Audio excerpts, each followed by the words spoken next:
नमस्कार। 350 वर्षानंतर आजही औरंगजेब जिवंत आहे।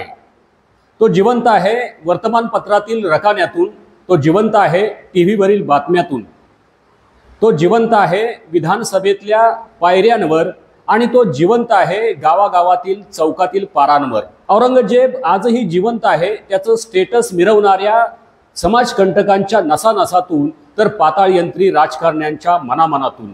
छावा चित्रपट प्रदर्शित झाला आणि बोतट झालेल्या लोकांच्या संवेदना पुन्हा टोकदार झाल्या।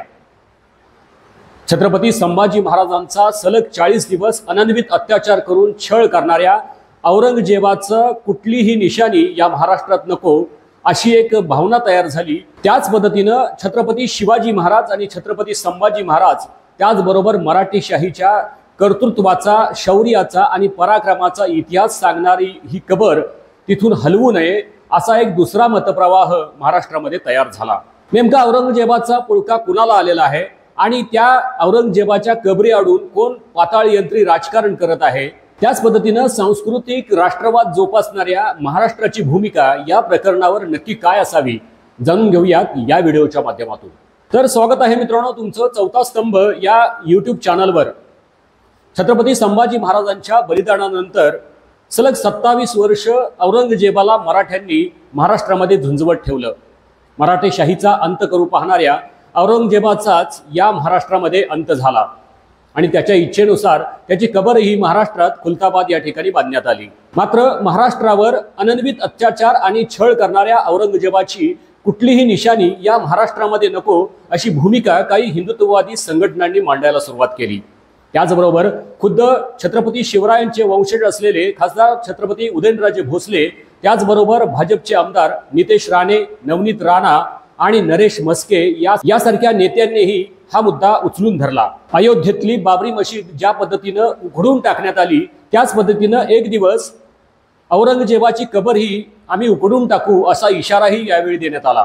छावा चित्रपट हे यामागचं जरी तात्कालिक कारण असलं तरी गेल्या काही वर्षापासून या औरंगजेबाच्या कबरीचं आणि पर्यायानं औरंगजेबाचं होत असलेलं उदात्तीकरण हेही त्याला तितकंच कारणीभूत आहे। छावा चित्रपटानं केवळ लोकांच्या दडलेल्या भावनेला वाट करून दिली एवढंच। अबू आझमी सारख्या मूर्ख आणि नादान नेत्यानं औरंगजेब हा एक सुफी संत होता आणि त्यानं हिंदूंची अनेक मंदिरं उभी करून दिली अशी मुक्ताफळही उधळली। ज्या औरंगजेबानं स्वतःच्या रक्ताच्या नात्यातील लोकांचा जीव घेतला, त्याचबरोबर महाराष्ट्रातील लाखो निरपराध लोकांचा बळी घेतला, त्या औरंगजेबाचं महिमा मंडन करणारी जमात या देशामध्ये आहे, हीच मोठी या देशाची शोकांतिका आहे। आणि याच मानसिकतेतून काल नागपूरची दंगलही घडवण्यात आली। सकाळी हिंदुत्ववादी संघटनांनी ही कबर हटवावी यासाठी एक मोर्चा काढला। मोर्चा शांततेत पारही पडला। मात्र संध्याकाळी एका अफवेनं नागपूर पेटलं। सध्या अटकेत असलेला फहीम खान नावाचा एक गुन्हेगार जो या संपूर्ण दंगलीचा मास्टर माइंड आहे असं आता बोललं जात आहे। मुळातच नागपूर हा केंद्रीय मंत्री नितीन गडकरी, त्याचबरोबर मुख्यमंत्री देवेंद्र फडणवीस यांचा मतदारसंघ आहे। त्याचबरोबर नागपूरमध्ये राष्ट्रीय स्वयंसेवक संघाचं मुख्यालय देखील आहे। त्याचमुळं भाजपनं नागपूरमधील दंगल अतिशय गांभीर्यानं घेतली आणि 2 ते 2.5 तासात पोलीस यंत्रणांना सज्ज करून या दंगलीवर नियंत्रण मिळवण्यात यश मिळवलं। यथावकाश या दंगलीची सखोल चौकशीही होईल, त्यातून सत्य बाहेर देखील येईल। परंतु हा विषय नेमका आत्ताच का आला याचीही चाचपणी होणं गरजेचं आहे। आगामी काळात होणाऱ्या महानगरपालिकांच्या निवडणुका डोळ्यासमोर ठेवून तर हा विषय आणलेला नाही ना, हे देखील पाहणं गरजेचं आहे। खरं तर भारतासारख्या देशामध्ये हिंदू मुस्लिम वाद हा चिरंतन चालणारा विषय आहे। मग केंद्रामध्ये किंवा राज्यामध्ये कुठलंही सरकार असो, प्रत्येकानं या विषयावर आपली पोळी कधी ना कधीतरी भाजून घेतलेली आहे। मुळातच हा विषय हा महाराष्ट्र शासनाच्या अखत्यारीतला नाही, हा विषय आहे केंद्र शासनाच्या अखत्यारीत। 1906 सालीच ब्रिटिश सरकारनं या कबरीला संरक्षण दिलेलं आहे आणि त्यासाठी निधीची तरतूद देखील त्यावेळेपासून केलेली होती। तोच कित्ता गिरवत पुढे 1947 सालापासून काँग्रेसनं आजवर त्या औरंगजेब कबरीचं महिमा मंडन करण्याचं पवित्र कार्य केलं। तसं पाहिलं तर औरंगजेब हा काश्मीर, खलिस्तान यासारखा जुनाट आजार आहे आणि तुम्हाला तर माहितीच आहे की एखादा जुनाट आजार जेव्हा संधी मिळते त्यावेळेला निश्चितच डोकं वर काढतो। त्यामुळे इथून पुढच्या प्रत्येक काळामध्ये औरंगजेब ज्या ज्या वेळेला संधी मिळेल त्या त्या वेळेला निश्चितपणे डोकं वर काढणार।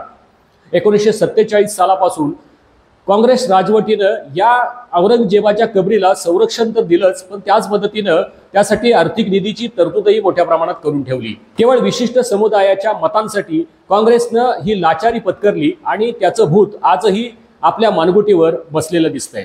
देशातील सर्वच मुस्लिम हे औरंगजेब प्रेमी आहेत असं मला म्हणायचं नाही, परंतु जे काही औरंगजेब प्रेमी आहेत त्याच्यामुळे संपूर्ण समाज हा बदनाम होत चाललेला आहे। मुस्लिम समाजातली युवकांना दंगलीसाठी भरकटवलं जातंय, त्यांचा वापर केला जातोय आणि त्याचाच फायदा घेत नितेश राणेंसारखे काही नेते हे त्या आगीत तेल ओतण्याचं काम करतायत। मुख्यमंत्री देवेंद्र फडणवीस यांनी नुकतीच त्यांना राजधर्माची आठवण देखील करून दिली। त्याचबरोबर ज्या औरंगजेबानं आमच्या महाराष्ट्रातील लाखो लोकांचा बळी घेतला, आमची मंदिरं उद्ध्वस्त केली, त्या औरंगजेबाच्या कबरीसाठी आम्हाला संरक्षण करावं लागतंय ही अगतिकता देखील मुख्यमंत्र्यांनी परवाच्या आपल्या भाषणामध्ये बोलून दाखवली। आता ज्या हिंदुत्ववादी संघटनांनी आणि भाजपच्या काही नेत्यांनी औरंगजेबाच्या कबरी संदर्भात टोकाची आणि आक्रमक भूमिका घेतलेली आहे, त्या हिंदुत्ववादी संघटनांची मातृसंस्था असलेल्या राष्ट्रीय स्वयंसेवक संघानं मात्र या मुद्द्यावर अतिशय संयमाची भूमिका घेतलेली आहे आणि त्यांची ही भूमिका निश्चितच कौतुकास्पद आहे। मात्र त्यांच्या या भूमिकेमुळे अनेक प्रश्नचिन्ह निर्माण झालेले आहेत। राष्ट्रीय स्वयंसेवक संघानं सध्याच्या काळात हा मुद्दा आत्ता संयुक्तिक नाही असं म्हटलेलं आहे आणि त्यामुळेच संघाच्या भोवतीच प्रश्नचिन्ह निर्माण झालेलं आहे। आता संघानं घेतलेल्या या भूमिकेमुळे हा वाद लगेच शमेल की तो पुन्हा वाढेल हा भाग वेगळा आहे। त्याचबरोबर इतर हिंदुत्ववादी संघटना संघाचे विचार मान्य करणार का हा देखील मोठा प्रश्न आहे। संघानं घेतलेल्या या भूमिकेमुळे भाजपचे नेते सपशेल तोंडावर आपटलेले आपल्याला दिसतात। मात्र संघानं आपला आक्रमक हिंदुत्ववाद सोडून आपल्या मूल्यांना मुरड घातली की काय अशी शंका याला जागा राहते। जी भाजप प्लॅनिंग करून 370 कलम हटवू शकते, ती भाजप कबर हटवू शकत नाही का? की येणाऱ्या काळात काही मोठं प्लॅनिंग करण्यासाठी संघ 2 पावलं मागे सरकलाय हे देखील पाहणं महत्त्वाचं ठरणार आहे। एका बाजूला छत्रपतींच्या महापराक्रमाची साक्ष देणारे अनेक गड किल्ले, त्याचबरोबर छत्रपती घराण्यातील अनेक महापुरुषांच्या समाध्या, स्मारके यांची दयनीय अवस्था झालेली असताना ही स्मारके पुनर्जीवित करून त्यांना संरक्षण करायचं सोडून आपण 350 वर्षापूर्वी याच मातीत गाडलेल्या औरंगजेबाला पुन्हा पुन्हा का जिवंत करतोय हे जितकं महत्त्वाचं आहे, तितकंच या देशामध्ये ज्या औरंगजेबानं जनतेवर अनन्वित अत्याचार केले, जिझिया कर लावला, हिंदूंची हजारो देवळं पाडली, त्या औरंगजेबाचं महिमा मंडन करणारे आणि त्याचबरोबर खुलेआमपणे आलमगीर औरंगजेब जिंदाबाद यासारख्या घोषणा देणाऱ्या पिलावळींना याच वेळी ठेचणं तितकंच गरजेचं आहे। खरं तर या देशामध्ये राहून इथल्या मातीवर पोसून मोठ्या झालेल्या असल्या अवलादींना कोण कुठला मंगोलियातून आलेल्या औरंगजेबाचा पुळका नक्की कशासाठी पाहिजे हे देखील विचारणं तितकंच महत्त्वाचं आहे। खरं तर या विषयावर सखोल असं विचार मंथन होणं गरजेचं आहे। 150-200 वर्षापूर्वी जी कबरीची अवस्था होती तशाच पद्धतीनं ती आज कायम करायची फार गरज आहे।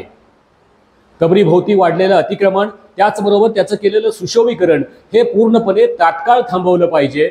त्या ठिकाणी चादर चढवणं, फुलं वाहणं हे प्रकार पूर्णपणे बंद केले पाहिजेत। त्याची पूजा अर्चा ही बंद केली पाहिजे, तरच या ठिकाणचं औरंगजेबाचं उदात्तीकरण आणि त्याचा महिमा मंडन या ठिकाणचं बंद होईल। संरक्षण खर्चाव्यतिरिक्तचे इतर सर्व निधी या कबरीचे बंद करा आणि तिथे केवळ कबरच ठेवा, कारण हे थडगेच या ठिकाणी येणाऱ्या प्रत्येकाला शिवछत्रपतीच्या पराक्रमांची साक्ष देणार आहे। जर छत्रपतींच्या पराक्रमाची अशी प्रतीकं एका मागोमाग एक अशी नष्ट करू लागलो तर येणाऱ्या पिढीसाठी आपण कोणता ठेवा ठेवणार आहोत आणि कोणता इतिहास आपण त्यांना सांगणार आहोत की ज्यामुळे छत्रपती शिवाजी महाराज या देशामध्ये घडून गेले हे त्यांना समजणार आहे। जर छत्रपतींच्या पराक्रमाची आणि शौर्याची ही प्रतीकं आज आपण नेस्तनाबूत केली तर येणाऱ्या काळामध्ये छत्रपती शिवाजी महाराज ही एक दंतकथा होती असं सांगायला देखील ही पिलावळ मागे पुढे पाहणार नाही। या सगळ्या पार्श्वभूमीवर महाराष्ट्रानं खरं तर देशानं कोणती भूमिका घ्यावी हे सांगणंही तितकंच गरजेचं आहे। ज्या शिवछत्रपतींनी शौर्याबरोबरच संयम आणि विवेकाची जोड देण्याचं आपल्याला शिकवलं त्या देशामध्ये आपण राहतो आणि त्या देशामधल्या नागरिकांनी खरं तर असल्या थडग्या बिडग्यांच्या भानगडीत पडूच नये।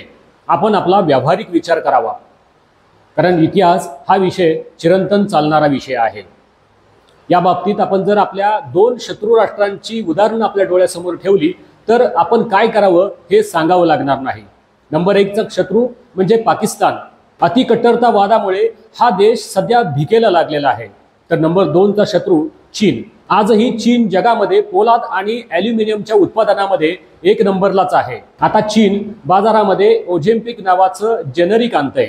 आता ओझेम्पिक हे काय आहे याचा शोध आपल्याला गुगलवर सर्च करावा लागेल, कारण आपण आजही त्या बाबतीत खूपच मागे आहोत। जर चीननं हे ओझेम्पिक जेनरिक आणलं तर जेनरिक मार्केटमध्ये चीन संपूर्ण जगाला गुलाम बनवणार आहे। अमेरिकेच्या टेस्लामध्ये जो सध्या गोंधळ चाललेला आहे त्याचाच फायदा घेत चीन आपली नवी ईव्ही गाडी मार्केटमध्ये लॉन्च करत आहे आणि त्या माध्यमातून चीन पुन्हा एकदा संपूर्ण जगाचं मार्केट कब्जा करणार आहे।